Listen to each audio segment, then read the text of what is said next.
বাচ্চা কোলে নিয়ে যে ছবি শেয়ার করেছেন তানজিন তিশা, সে বাচ্চা সাকিব খানের না। এমন দাবি করে বুবলি মামলা করেছেন তানজিন তিশার বিরুদ্ধে। কিছুদিন আগে কোলে একটি বাচ্চার ছবি শেয়ার করে তানজিন তিশা ইঙ্গিত করেন সাকিব খানের দিকে। সাকিব খান এ বিষয়ে মুখ না খুললেও এবার এগিয়ে আসলেন বুবলি।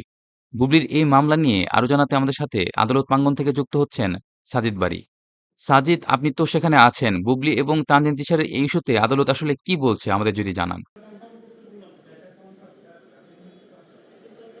এখন পর্যন্ত সিদ্ধান্ত জানানো হয়নি, অর্থাৎ আমরা জানি 10 দিন করে রিমান্ড চাওয়া হয়েছে, তবে সেই সিদ্ধান্ত হয়তো কিছুক্ষণের মধ্যে আসবে। এখন থেকে আধা ঘন্টা আগে তাদেরকে এই আদালত চত্বরে নেওয়া হয় এবং আদালত চত্বরে এর আগে আমরা যেমনটি দেখেছি নিরাপত্তা বেষ্টনীতে ঘিরে ফেলা হয় এবং আপনি জেনে থাকবেন বেশ কয়েকটি অপ্রীতিকর ঘটনা ঘটেছিল আদালত চত্বরে। এবং গতকাল রাতে গ্রেপ্তার হওয়ার পর থেকে আপনি যে কয়েকজনের নাম বলছিলেন তাদেরকে আজ ভোরে নেওয়া হবে কিনা এমনটি সিদ্ধান্ত নেওয়া যাচ্ছিল না, যে কারণে তারপরে 9:30টার দিকে তাদেরকে আদালত চত্বরে নেওয়া হয়। আপনি জেনে থাকবেন হওয়ার সম্ভাবনা কিংবা সংখ্যা যাই বলে না কেন সেটি একেবারেই নেই বললেই চলা যায়। অর্থাৎ যেহেতু রিমান্ড চাওয়া হয়েছে, ধারণা করা হচ্ছে রিমান্ড মঞ্জুর হবে।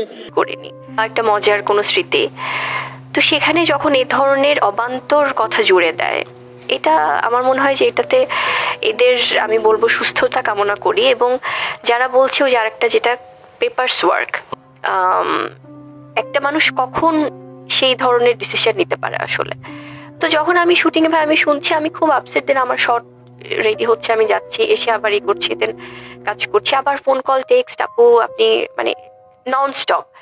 তো পরে বললো যে, আমি বললাম যে তাই এটা তো হওয়ার কথা না, অ্যাটলিস্ট